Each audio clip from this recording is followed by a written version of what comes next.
தமிழ்நாட்டில் காலியாக உள்ள மருத்துவ படிப்புக்கான கலந்தாய்வு நவம்பர் 25ஆம் தேதி தொடங்க உள்ளதாக தகவல்கள் வெளியாகியிருக்கிறது. 2 மருத்துவக் கல்லூரிகளுக்கு கூடுதலாக 50 இடங்கள் ஒதுக்கீடு செய்யப்பட்டுள்ளதாகவும் தகவல்கள் வெளியாகியிருக்கிறது.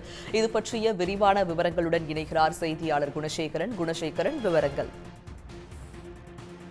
தமிழகத்தில் மருத்துவ MBBS படிப்புக்கான சிறப்பு கலந்தாய்வு 25ஆம் தேதி நடைபெறும் என மருத்துவ கல்வி இயக்குநரகம் தெரிவித்திருக்கிறது. தமிழகத்தில் காலியாக இருக்கக்கூடிய 135 மருத்துவ இடங்களுக்கும் இந்த 25ஆம் தேதி சிறப்பு கலந்தாய்வு மூலமாக நிரப்புவதற்கான அந்த வாய்ப்பு வழங்கப்பட்டிருக்கிறது. அதுவும் குறிப்பாக இது தொடர்பாக மருத்துவ கல்வி இயக்குநரகம் தரப்பில் வெளியிடப்பட்டிருக்கக்கூடிய அந்த அறிக்கையில் தமிழகத்தில் MBBS மற்றும் BDS இளநிலை மருத்துவ படிப்புக்கான கலந்தாய்வு 4 கட்டமாக முடிவடைந்திருக்கிறது.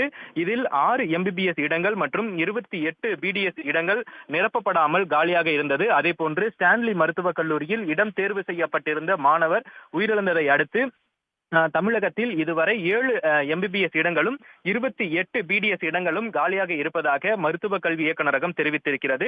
அதே போல இந்த ஆண்டு தேசிய மருத்துவ ஆணையம் அன்னை மருத்துவ கல்லூரிக்கும் அதே போன்று MGR மருத்துவ பல்கலைக்கழகத்திற்கும் 50 இடங்கள் தலா 50 இடங்கள் என 100 இடங்கள் கூடுதலாக தமிழகத்திற்கு மருத்துவ MBBS BDS இடங்கள் ஒதுக்கீடு செய்யப்பட்டிருக்கிறது. இதன் காரணமாக மொத்தமாக 135 இடங்கள் தற்பொழுது காலியாக இருப்பதாக மருத்துவ கல்வி இயக்குநரகம் தெரிவித்திருக்கிறது. இதற்கான கலந்தாய்வு 25ஆம் தேதி சிறப்பு கலந்தாய்வாக நடைபெறும் எனவும் அதே போன்று இதற்கான கட்டுப்பாடுகளும் மருத்துவ கல்வி இயக்குநரகம் தரப்பிலிருந்து வெளியிடப்பட்டிருக்கிறது. இந்த சிறப்பு கலந்தாய்வில் பங்கேற்கக்கூடிய அந்த மாணவர்கள் இதுவரை நடைபெற்றிருக்கக்கூடிய அந்த 4 சுற்று கலந்தாய்வுகளிலும் கலந்து கொண்டு இடம் தேர்வு செய்ய முடியாமல் இருக்கக்கூடிய அந்த மாணவர்கள் கலந்து கொள்வதற்காகவும் அதே போன்று இடங்களை தேர்வு செய்த பிறகு அவர்கள் இந்த படிப்பினை நிராகரித்தாலோ அல்லது இடம் தேர்வு செய்து சேராமல் இருந்தாலோ அவர்களுக்கான அந்த வைப்பு நிதி தரப்படாது எனவும் மேலும் ஓராண்டு காலம் மருத்துவ கலந்தாய்வில் கலந்து கொள்ள முடியாது எனவும் மருத்துவ கல்வி இயக்குநரகம் கட்டுப்பாடுகளோடு இந்த சிறப்பு கலந்தாய்வு நடைபெறும் எனவும்